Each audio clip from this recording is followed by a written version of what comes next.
Let's talk about what's happening right now with the preservation, because I know that that's something that's been very on your mind. You've been very vocal about it because you are in an area that's now starting to be developed. So tell us what you're working on. The reason that I moved to Williamson County is because it's very rural. There's rural preservation out here. It's rich in history. I come from Massachusetts. I'm used to history is protected. History is very important to us, and where we've been, where we're going. And so that's one of the reasons I moved to this area. And lately, I have been very vocal about the fact that someone caught a piece of land, successful realtor in the area, and was like, let me go in and let me make some money.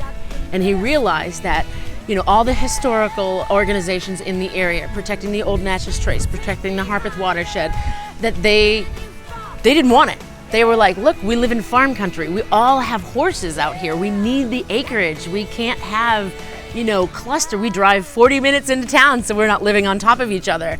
And this realtor came in and bought up some acreage and wants to stack 20 houses on 1 acre lots and charge $1.6 million. That's the last thing I heard is they want, I'm on 10 acres.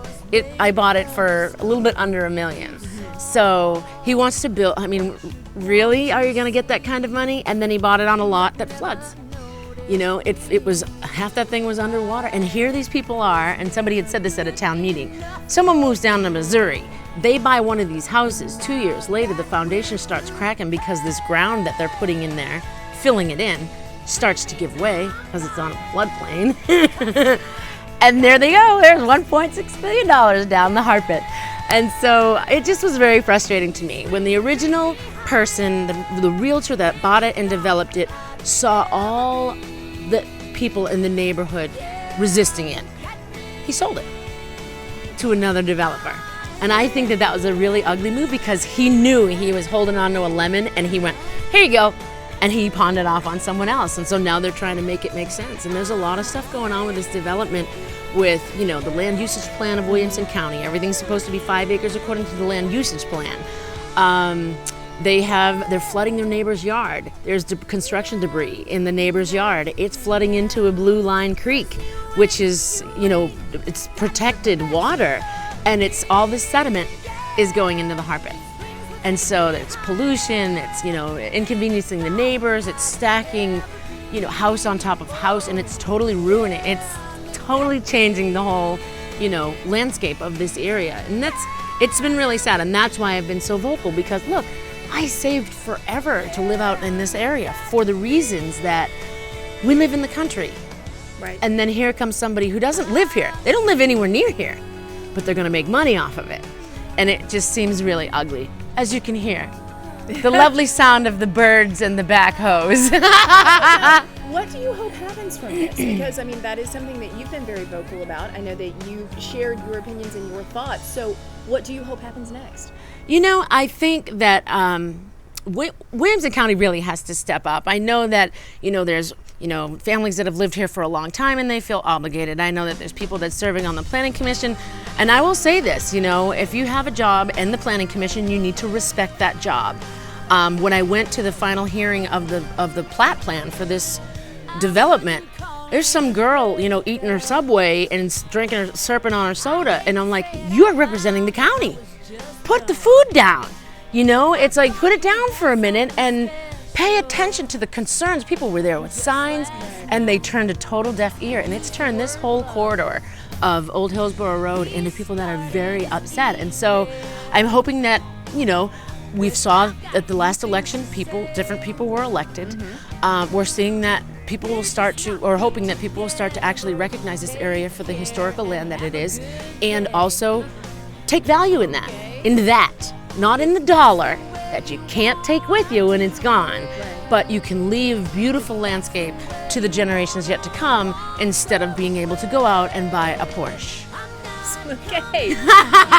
Save the Porsche. No one has ever said that you are not vocal about something that you feel passionate about. Well, I about. do, and I think it's wrong because these people don't live here and they don't see how it's affecting. My 2-year-old is now going to grow up I mean, I can't let them near the gate in case it opens because there's dump trucks coming down the street every 5 minutes. And it's like, it's really sad. It's sad that nobody cares. Well, I know that they definitely care about your music, so let's change gears and talk about that. No, I'll talk about this all day. I know you will. Kickstarter campaign to do this latest project. What was it like to do that? Because that, I know you probably were thinking, all right, do I want to do this? What is it like? It's like throwing a party and you're kind of going, is anybody going to show up? Right. You know, I had originally started, I had gotten out of my record deal, and I wanted to involve the people in the music I was writing. Right. So I'd be like, hey, if I were to make a record, would you put this on the record, yes or no? They weren't vicious. They were just like, yes, no, thumbs up, thumbs down. Right. And so we did this for months. We'd put songs on YouTube. We'd put songs on Facebook. We'd put songs on, Twitter or whatever, and they would vote. And eventually we had enough songs to make a record. And it was at that point when I was like, well, I really don't have money in my existing budget to make an album. Right. And my 19-year-old cousin, Alex Preston, who made it to the top 3 on American Idol. Alex! Yo, Alex! He said, why don't you do a Kickstarter campaign like everybody does it? And I was You're like, what is that? Well, kind of. Well, I thought more people knew about it than did. So as soon as we launched it, the first 2 weeks was explaining to people what it was. Okay. We're not asking for money. We're saying, hey, if you donate $5, you get a free early download of the single. And if you donate $10, like for everything, it's like, so I simplified it. After 2 weeks of having to explain it over and over again, I said, I'm having a garage sale. You can buy things that you can't buy any other time. Right. Like me cooking you dinner or being a part of the crew for the day. Or, Right. So you can buy these unique things, and we're using that money to make a record. And so all of those people are listed on the album, which they're very small. You'll need a magnifying glass because there was a lot of people that showed up and became what they call backers in the Kickstarter campaign. That is so awesome, though. Yeah. So let's talk about the sound of the album. How is it different from previous albums? This was This you. is great. This is your label. This is your album. Chains are off. You can do whatever you want.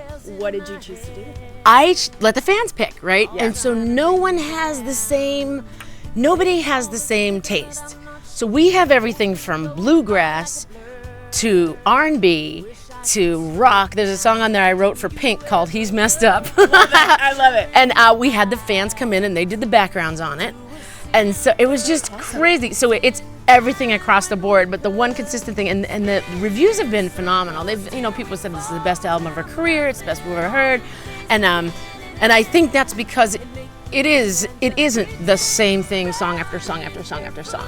Right. We let the public decide. And somebody had once asked, they said, was it harder to make a record with all these people or with the label? And I said, it was harder with the label. Yeah. Because people were afraid to say yes or no. They're afraid to have an opinion. Right. You post something on Facebook, you're gonna get an opinion. Whether you want it or not. Yeah, exactly. There So it is. you send a song out there, they'll tell you what they think. Yeah. And so thank heavens, everyone was really loving and, was like, yes, no, not quite. Don't think so, Jo Dee, you know, or whatever. They weren't vicious, so that made it an enjoyable process. So much. Has this been the most fun that you've ever had in your life? It was scary because nothing was happening. It was a 30-day campaign. Nothing happened the first couple of weeks, and then things started to kick in. And then, we're just starting to approach the business in a different way, right? Everything is changing. The TV business, the internet, radio, all this stuff. So we're kind of fumbling our way through. I will say that I am truly grateful to all the folks in radio that have chosen to play the song, especially the secondary markets that have they're not asking for anything. Right. They just want the music. They're not like, give me your car and I'll play your song. They're like, oh my gosh, I like this record, I'm gonna play it. And so they've been just amazing. And so the gratitude, we always post every week who's playing the record and we thank them. And we have the fans on Facebook. We have 500,000 likes or whatever on Facebook. So I'm like, call your radio station and tell them thank you. Yeah. I've written them a hand note. I've called them. I've thanked them online. I've thanked them. You thank them as a listener. Let's take the appreciative approach and be like, thanks for your support. That's just it. I mean, you were talking about, the difference in how music has changed and how the industry has changed. Do you feel like that now, instead of being in the old school, you're on the forefront? I don't know about that. I think, I'm trying to do something different, and I watch Moneyball about once a week so I can get inspired. Because there's a few lines from that I live by. First one through the fence gets bloody. Yeah. Adapt or die. Yeah. And then there's another couple lines that I always pull from that movie, but it's true. You know, we're constantly changing and constantly evolving in every way. So in this industry, so I'm trying to find a way to, you know, what's another way besides spending $500,000 to go out and promote a record? What's another way of doing this? Because I don't have that anymore. I don't have the label deal, and it wasn't an option for this project.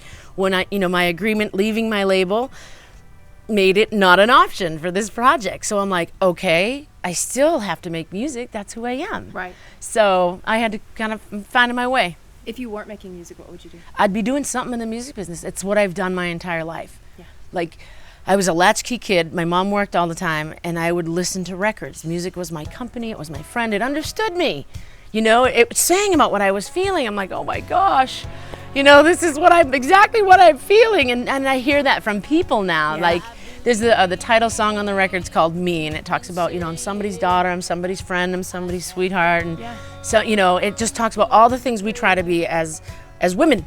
Because if it's broken, you have to fix it. If it's sick, you have to heal it. If it's not done, you should do it. If you feel obligated to make sure everything is taken care of. And at times, you feel like you're pulled way beyond what you're made of. And so that's what that song is about. And to have somebody, and Facebook too, they post and they're like, I just heard this song, I needed it. Or I just read what you're going through, you know, with your mom. I thought I was alone. I'm going through the same thing. And music, and so to hear people say that about my music is surreal in the sense, because that's what music was for me. Yeah. You know, it's by myself. I'm like, What person gets you? me. What did you listen to when you were little that you were like, oh man, that is a big difference maker. That is the album that I can harken back to as I listen to that and it stirs emotion. Gosh, there's so much. You gotta remember, I grew up outside of Boston. Right. So there's a lot of pop, a lot of rock music Right, up there at that time. I wasn't exposed to country music till I was about 13 years old.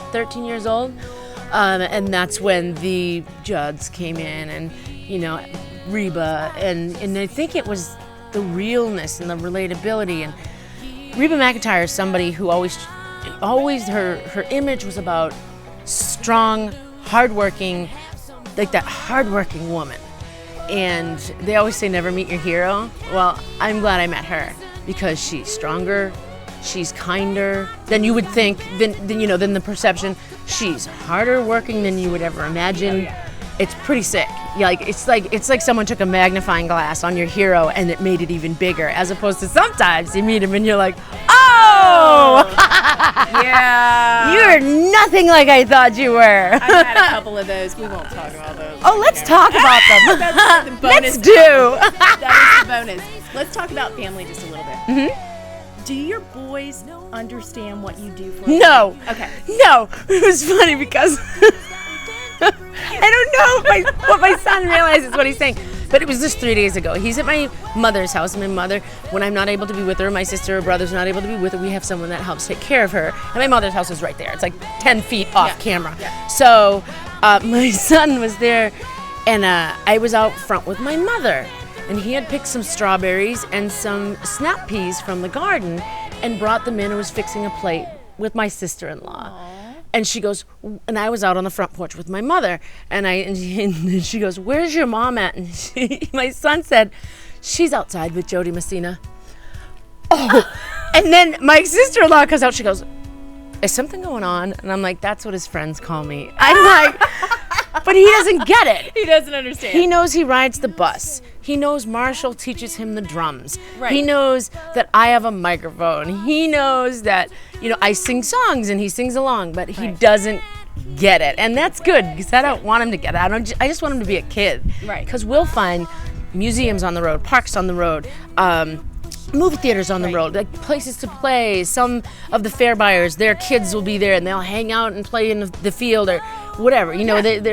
It's just life as a kid for my kids. Right. Absolutely. And it's important for that. Important. Very important. Okay, so we were talking about your boys, and you said that they don't really know what it is that you do yet. How hard is it to be a superstar and a mom all at the same time? I love it. I love it. And there's my answer. Next question. You know what? They keep it real. Yeah. Our kids are like just a few months apart. Right. And so, when you're walking on stage or on set and the baby's crying and you're like, oh, baby, oh, and then it's like, whoosh. You have like nasal waste, Right, a nice right. way of saying you've got like snot on your shoulder. And I'm like, no, they're about to announce me. She sold 5 million records. I'm like, oh my God. So they remind you, or else, dirty diaper change. It's like, all right, they're introducing you, and I'm like, okay, no, I have to wash my hands. I've got like baby on my hands, if you know what I'm saying. Oh, so I mean, literally, I'll be out on stage and the first song going, it's Carolina, it's California. I'm so glad that I'm not in the front row. No. High five, woo, baby boop. Can you Fans get more than they Can like. you get a piece of the family and take it home? We're part of the family. Look, I have DNA all the way, baby. Oh my gosh. I knew that this would happen at some point. This is bad. I just know. wondered. Okay, so where are your boys' favorite places to eat in Oh. Williamson County? Like if you were going down to the highway, Oh, well, they love the mellow mushroom. Okay. We go to Miso. We love it there because it's a Japanese restaurant. It's right next to Publix.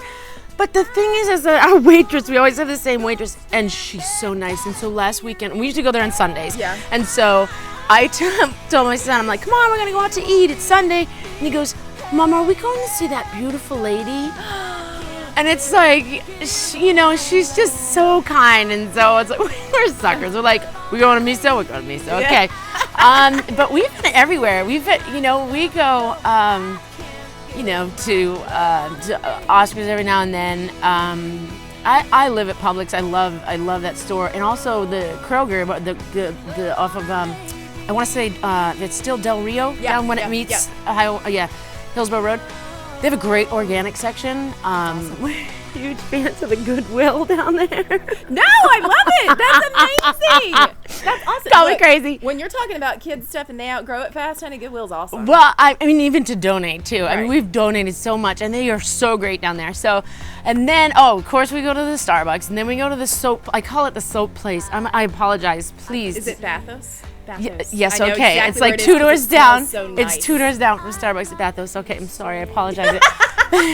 And then we do that. We'll go to Mellow Mushroom, then we'll walk over to the toy store, and then Ivy Cupcakes. Ivy, oh, Don't you just love like, Ivy? Moving on. These Let's are just the go. lightning round questions. Okay. So, as fast as you can, and Okay. she has not seen the questions beforehand. Ready? Sweet or salty? Sweet. Red or white? Red. Flats or heels? Oh, flats. Blues or rock? Probably rock. Favorite movie? Steel Magnolias. Chick flick. Oh, I love Steve. The original. I haven't left the house without lighter on these thighs since I was 12. Okay, favorite candy? I don't eat a lot of candy. Big red gum. It's not Nanny or petty? neither. How long do you sleep at night? Not long enough. I swear there's always something that wakes me up. Mountains or beach? Mountains. Cats or dogs? Both, but we have dogs.